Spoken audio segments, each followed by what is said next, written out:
Hi guys, Mauro here. I want to talk today about this book, Bounce, by Matthew Syed. Matthew is a two-time Olympian table tennis from England, and he did this book. It's a research about he talks about Mozart, Federer, Picasso, Beckham, and the science of success. It's research pretty much about those guys, how they train, and let's say that he is working behind the myth of these guys are naturals, and it's super interesting. I really recommend the book. It has a lot of insight into how these guys train, why they're so good, and he talks about Federer, and I want to talk about I want to focus on that, on what he talks about Federer, what he talks about his skills, and there are some paragraphs that I'm gonna be reading, guys. So you bear with me. The video might be a little bit long. I would say at least probably like 10-15 minutes, but I truly believe this is well worth knowing this kind of information, because this is stuff that we have never really known about. Not only Federer, but what he talks about Picasso, for example, is fascinating too, and Beckham as well. But anyways, when he's talking about the Federer's game, that they say, okay, well, Federer knows very well, how to hit the ball and all that. And what he's saying here, for example, is this paragraph says, it's not as simple as just knowing about where to look. It's also about grasping the meaning of what you are looking at. It is about looking at the subtle patterns of movement and postural clues and extracting information. Top tennis players make a small number of visual fixations and chunk the key information. So pretty much, he's saying that tennis players, they really pay attention to the body language of their opponents, and that gives away a lot of information of what they're gonna do. I don't know, in one of my videos, I don't know which one time ago, I was talking about when you're playing the point and you're hitting, when you're rallying, that you hit the ball, and what you want to do is you pay attention to your shot, and you pay attention is your shot first, the trajectory of your shot, which that's going to give you information if your shot is going to be good or not, of course. And you see the next thing is you look at your opponent's body talk, because that's what's going to give you a lot of information, is if he's going to struggle to get to the shot, so you can start anticipating or moving inside the court, or he's going to be in good position, or so you can be ready for what's coming. So that's a very important thing that he's talking here. Players, they pay attention to the subtle clues, subtle things on their opponents, like when they're tossing the ball on the serve, they say pay attention to their hips and their and the upper body, because that's going to tell you, the arcing of the body is going to tell you a lot of it. It's going to give you information if they're going to go for a serve that is going to go down the line, if they're more straight, or if they're more arching, if they're going to go for a serve that is going to be probably more on the angles, going more for a serve that is angled and probably with more spin, probably going down the line or down to your body, but just for sure that serve when you're arching is going to be more top spin. So he says stuff like that you want to pay attention to, little things. Pay attention to your opponent's body talk. He says when Roger Federer returns a service, he is not demonstrating sharper reactions than you and I. What he is showing is that he can extract more information from the service action of his opponent and other visual clues, enabling him to move into position earlier and more efficiently than the rest of us, which in turn allows him to make the return, in his case a forehand cross-court winner rather than a queen to checkmate. I don't understand what he says at the end of that, but again, it's just, giving information about how they as you become a better player, your scope or your vision starts expanding. When you're starting to play tennis, you just pay attention pretty much to your strokes, to your ground strokes, to your shots. As you become better and hitting the ball becomes more natural, you start paying more attention to your opponent's shot now. At first, you don't care. You just react to the shot coming. Eventually, you don't have to worry about your shots because you're working natural. It's like you learn to drive. You don't need to pay attention how you drive once you've been driving for a while. It just happens naturally. So when your shots start happening naturally, your game starts happening naturally, you start paying more attention. It's easier to pay attention to your opponent's reaction and their shots. So and when that becomes natural, you start paying attention to the details of your opponent's body. When they serve, when they hit the forehand, when you start knowing, you pay attention not only how they're moving, but the racket position, the grip they're using, and all those little things. But everything is progressive. Everything goes. You gotta really focus on your game. Then you start focusing on their shots, and they start focusing on their body, and then you start focusing on their positions and their grip, and all of that. Everything happens in progression. He says top performers are not born with sharper instincts in the same way that chess masters do not possess superior memories. Instead they possess enhanced awareness and anticipation. It's just exactly what I just talked about. It's enhanced awareness and anticipation.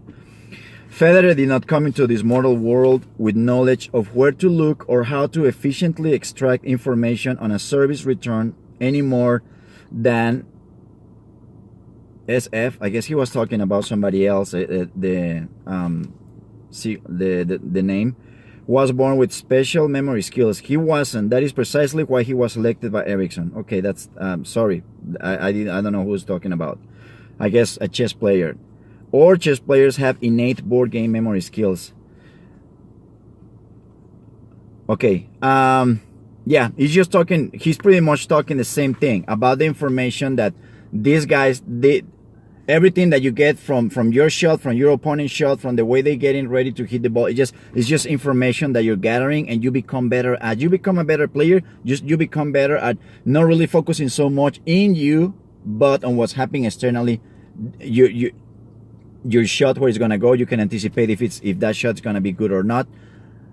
And your opponent's shots and body talk. Again, Federer's advantage has been gathered from experience. More precisely, it has been gained from a painstaking process of encoding the meaning of subtle patterns of movement drawn from more than 10,000 hours of practice and competition. He's able to see the patterns in his opponent's movements in the same way that chess players are able to discern the patterns in the arrangement of pieces in a chessboard. It is regular practice that has given him his expertise, not his genes. That's exactly what the book is about. There is no such things as this guy's a natural. How many times we heard, oh, McEnroe was a natural and Federer is a natural. They're not. It might be easier for them to develop. There is people that it might be easier for them to develop skills on what they're doing, but that doesn't really mean that these guys are natural. They put in the work. What people say is very easy to go ahead and say, oh yeah, he's a natural. Yeah, but usually people that say that is people that don't know. They don't have the idea about the tens of thousands of hours that these people have put, the practice that they put, to get to where they are. Okay, speed in sport is not based on innate reaction speed, but derived from highly specific practice. This is something that he was talking about Federer on sometimes on the ball, is that he reacts quickly, and they say, well, sometimes the people that react quickly, they practice to do that. And what happens is they develop their practice to focus on that, to react quickly. If you need to become faster at the net, you gotta develop a way to practice to become faster at the net. Probably you get really close to the net, and have a friend or partner standing right on the service line on the other side, and they say, okay, just feed balls randomly, forehand and backhand fast to me. So even if you're not making the ball at first, but the idea is that the first thing, again, everything is progression. You have to pay attention first to your eye and hand coordination. Don't expect to make the balls right away. Don't even pay attention if you're making the ball right away. Pay attention to what's happening inside your bubble. You got to start paying attention to your eye and hand coordination, your reactions, moving. And as you do that consistently, you're going to be starting to become better. I remember being a kid, and my dad always said, he will always send me to hit against the back walls and say, get really close to it, probably like start with 10 yards and they start moving closer and closer, so that way you're gonna start reacting. He said, don't worry if you're not hitting the ball very well or clean every time center with the strings. He said, first you gotta get your body and your eyes used to the speed of the ball going back and forth, and eventually you start getting better at it. Okay, he talks about Desmond Douglas, a guy that was called the Speedy Gonzalez of English table tennis. Desmond Douglas was a British guy. Well, he was born in Jamaica, but then he became British. He got to be in the 80s number 7 in the world, and he was number 3 in Europe. He was one of the best table tennis players in the 80s. And he says that Douglas offered the suggestion. Sorry. He says Douglas was known for moving really fast, being really, really fast. And he said that when Douglas was training as a kid, there were 3 tables going along. This is Douglas talking. Say there were 3 tables going along the length of the room where they trained to accommodate all the players who wanted to take part. But there was so little space behind the tables that we had to stand right up against the edge of the tables to play, with our backs almost touching the blackboard. Douglas was sometimes called the lightning man because he seemed to be so fast he could duck a bolt from the blue. So that's one of the things that he got from playing really close to the table. He spent more hours than any other player in the history of the sport encoding the characteristics of a highly specific type of table tennis, the kind played at maximum pace, close to the table. By the time he arrived in international table tennis, he was able to perceive where the ball was going before his opponents had even hit it. That is how a man with sluggish reactions became the fastest player on the planet. And again, if you think about it, like I just said, you don't want to think that, okay, I have to practice. It's always got to be purposeful practice. What do I need to improve? So you have to develop, you have to engineer the kind of practice that is going to help you specifically, purposely in that thing that you're looking for. If you need the practice that is gonna push you, you're probably having problems with the footwork. So you have to make a practice where you have to really focus on the footwork. If you like we just talked about, right? If you need to practice something becoming faster when you volley, well, go and hit against the blackboard, and get really, really close, to it. So start getting used to the speed of the ball.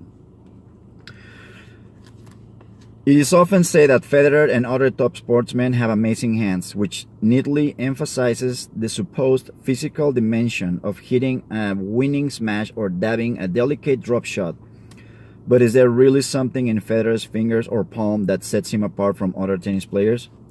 Or will it not be more accurate to say that his advantage consists in the sophistication with which he is able to control the motor system, which is the part of the peripheral nervous system responsible for movement, such that his racket impacts the ball with precisely the right angle, force, speed, direction, and finesse? Or, to use computer parlance, is not the genius of Federer's shot execution reflected in a supremacy in software rather than hardware? Again, yeah, it's what he has developed with his hands. He said, and not so much in computer terms of hardware, is the software. So I guess one thing that I learned as I started playing the professional tour in Mexico, I had the chance to train for a couple of months for about 3 years with a couple of friends of mine that they were very well ranked in Mexico, and they had the chance to play. They were playing a circuit of ATP small tournaments in the US. And one thing that I noticed is that these guys, they will focus on practicing a lot, like for example that we were talking about the volley. But one thing that I noticed is that they really didn't pay attention to the technique of the volley.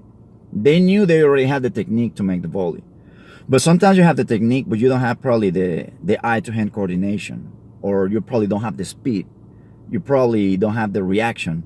So they were focusing more on that. They focused on things that were not really physical, but more a skill that could be, like I say, like the eye to hand coordination, becoming faster, reading the ball better, paying more attention to the trajectory of the shot, incoming shot, paying more attention to the way the other guy is hitting the ball. See, like those things that are external completely to our game, to our ground strokes. And that really made a big difference because they could read and they could anticipate the shots very well. And the truth is that what gives you that, it's when you start becoming good at reading your shot, your opponent's body. And when you read your opponent's body, when you start becoming good at that, you become so much better at reading the shot back, reading the incoming shot. You pretty much have an idea if the opponent is going to be able to hit the ball well or that he's going to be in trouble. So, okay, the limiting factor in making a world-class stroke is not strength or brute force, but the executive control of fine motor movement to create perfect timing.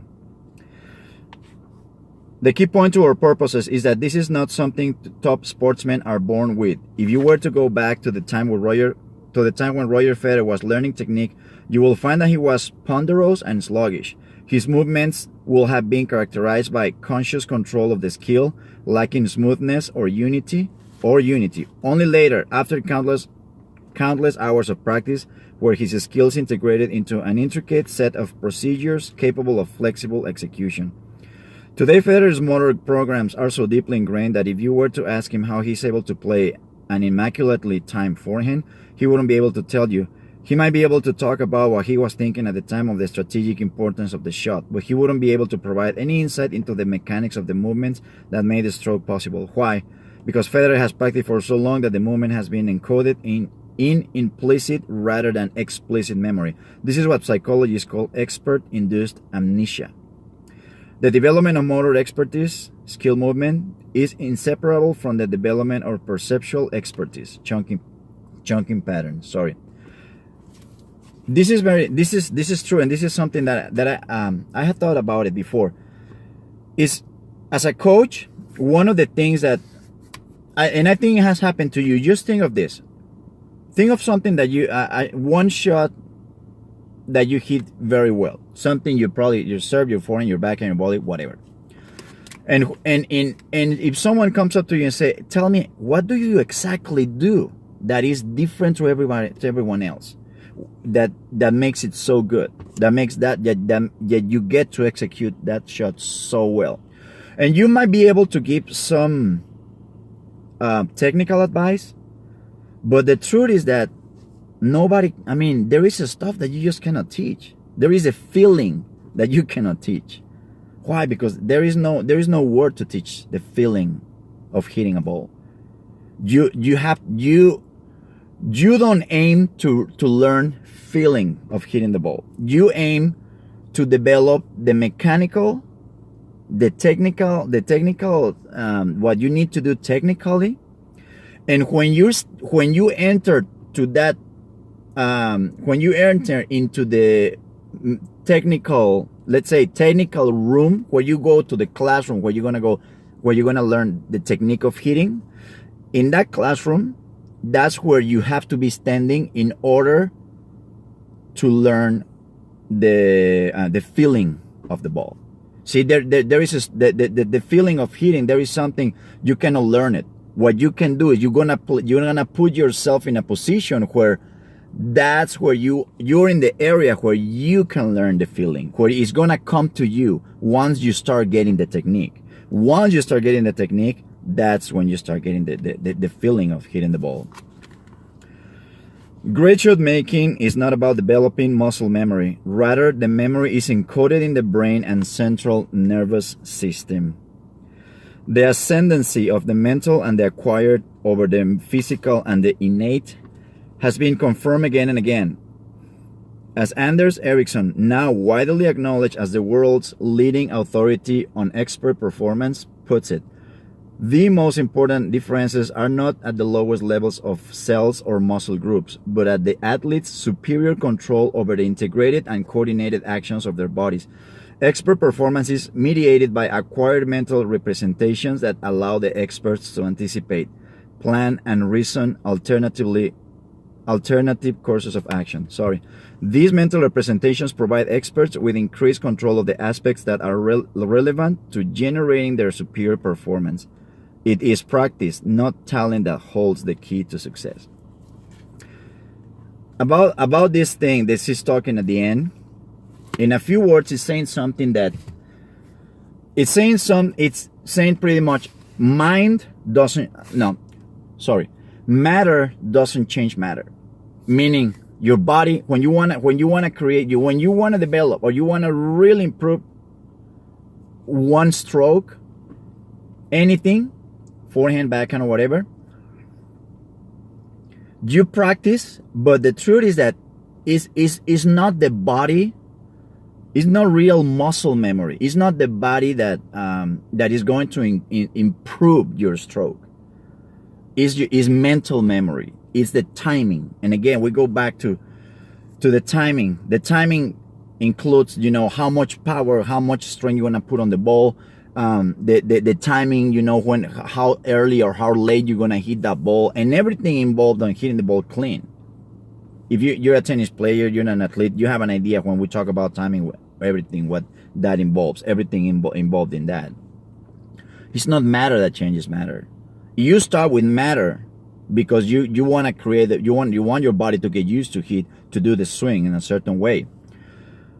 But you're gonna get to the point where it's energy, it's your mind, it's a mental memory, it's the energy, and it's what you have of here that is gonna give you the accuracy to make good contact with the ball. So when you're really frustrated because you're hitting that ball and you're practicing like crazy, you're probably focusing too much in the body. You're probably, when we focus too much in the body, we force it and force it and force it. Come on, I had to hit more, still not there. The mind in a state of stress, anxiety, anger, or any negative emotion is not going to acquire the necessary tools to hit the ball accurately or efficiently. The mind in a state of stress is never gonna get the right timing. Never. That's why many times we think, how come I'm not getting to where I want if I've been practicing so much? If your mind is, if your body can practice as much as it wants, if your mind is not in the right place, if it's not calm, if it's not centered, it's not absorbing what it needs to absorb, which is the natural way of learning, the way we learn how to drive, how to walk, is never good. You're never gonna acquire the timing. You're never gonna get to hit that ball accurate the way you want, because that you cannot learn that. The way to learn the timing, the way to learn those things is you just can place yourself in the place. You're gonna put yourself in the place where that is gonna come to you. But if you don't have the mind in the right place, if you're stressed, if you're mad, if you're angry, if you're nervous, it's never gonna happen. It's just not gonna happen. Okay. All right, guys. Well, I hope you like it. I'm sorry that it went long. As you can see, this is pretty interesting, and I hope it helps you. Give me a like, subscribe to my channel, and I'll see you next time. Thank you very much.